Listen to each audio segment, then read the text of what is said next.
Johnny Hallyday, la guerre des clans pour les nuls.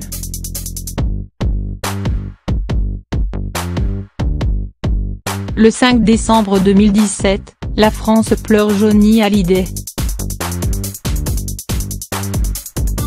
Après une longue bataille contre le maladie, le taulier s'est éteint dans sa maison de Marne-la-Coquette. Lors de l'hommage national à la Madeleine, les proches de Johnny font bloc. Laetitia, ses filles Jade et Joy, mais aussi David Hallyday et Laura Smith se soutiennent dans la douleur. On croit alors que le clan est soudé mais rapidement, le ciel s'assombrit. On découvre que les enfants aînés du chanteur ne voulaient pas de cet hommage. Comme ils ne souhaitaient pas que leur père soit enterré aussi loin d'eux. En coulisses se prépare alors une guerre interminable.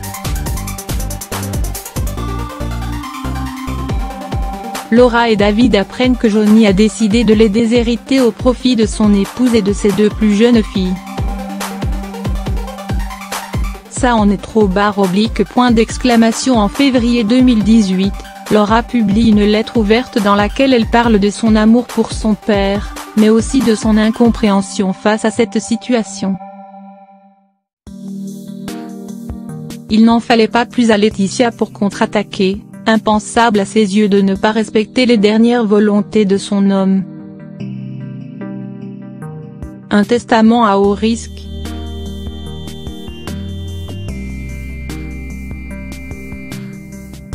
C'est ainsi que la bataille juridique commence.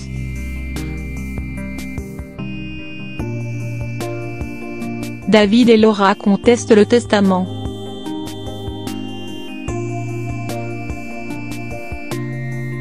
Laetitia, elle souhaite que rien ne change.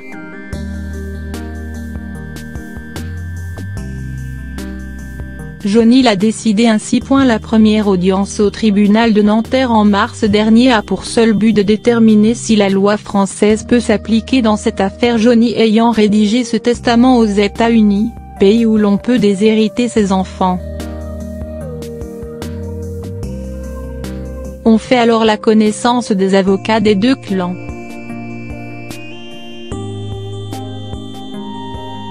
Parmi eux, Ardavan Amir Aslani, l'avocat de Laetitia. L'homme de loi prend la parole, protège sa cliente, et fait même au passage la couverture de Paris Match. Puis vient le temps des attaques à distance.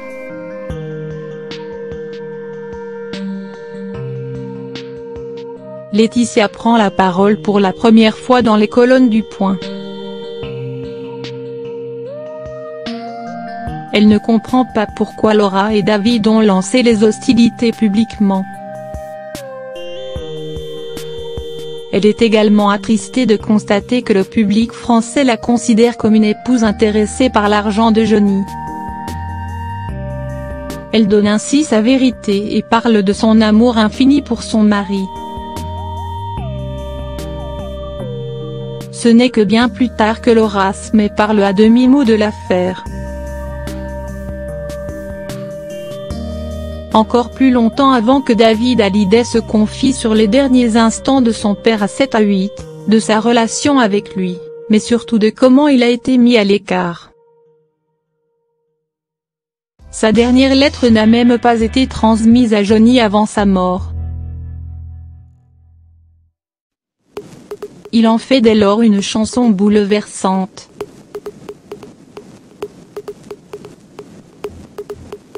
Monnaie, monnaie, monnaie, le business Hallyday en question.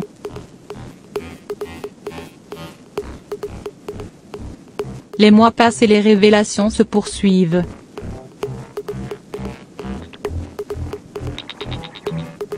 Johnny a constitué un trust géré par la Bank of America aux États-Unis, véritable coffre-fort pour protéger une grande partie de sa fortune. Laetitia en serait la seule bénéficiaire. Les enfants aînés font alors en sorte que les royalties ne puissent pas entrer dans ce trust. dans lequel tout peut entrer, mais aucun bien immobilier ou financier ne peut sortir. Encore une fois, seule Laetitia peut le décider. Les médias s'intéressent à cette saga plus que jamais. Des livres autour du clan Hallyday se multiplient. L'épouse de Johnny tente de vendre la maison de Marne-la-Coquette, chose impossible après la décision de justice. Elle veut vendre aussi la maison de Saint-Barth, la Villa Jade, véritable havre de paix de Johnny pendant près de 10 années. Des projets artistiques comme une comédie musicale autour de la vie du rocker sont envisagés. David et Laura sont une nouvelle fois mis à l'écart, le patrimoine musical de Johnny appartenant à Laetitia. L'album des records et des polémiques.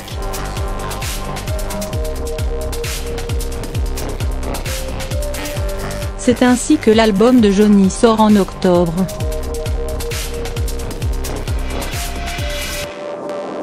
Ce disque posthume, intitulé Mon pays c'est l'amour, caracole en tête des charts et se vend à plus d'1 million d'exemplaires en quelques jours. Pour la promotion, Laetitia revient en France. Une première depuis la mort de son homme.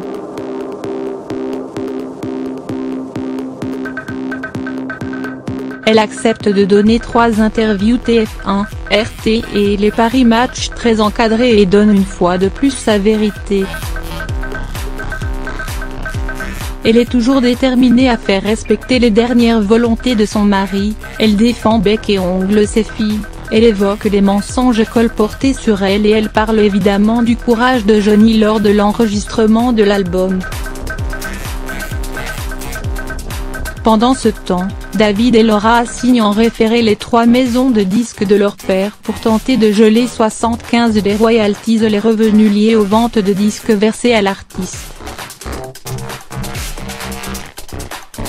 Le dernier round de cette guerre des clans donne en partie raison aux aînés, ils obtiennent en décembre le gel de 37,5 des royalties, soit la part qui leur revient de droit selon la loi française.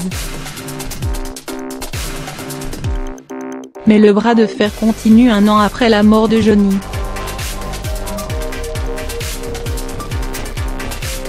L'audience censée décider de la compétence du tribunal français concernant la question de l'héritage de Johnny, représentant des dizaines de millions d'euros, des propriétés, des voitures de luxe et surtout des droits issus des 1100 chansons de la star, est reportée au 22 mars 2019.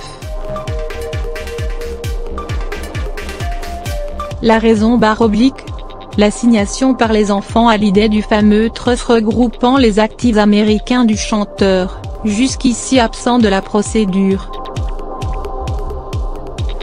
La présidence du tribunal de Nanterre a estimé alors qu'elle n'était pas en mesure de juger de la compétence de la justice française lors de l'audience prévue initialement le 30 novembre. Il lui faut du temps pour considérer cette nouvelle partie dans la procédure qui est le trust. Un temps précieux pour les aînés qui souhaitent avoir un droit de regard sur le patrimoine musical de leur père. Concernant Laetitia, après un bref passage à Saint-Barth pour l'anniversaire de la mort de son mari, la jeune femme s'est envolée pour le Vietnam avec ses filles. Histoire d'oublier un peu cette tempête.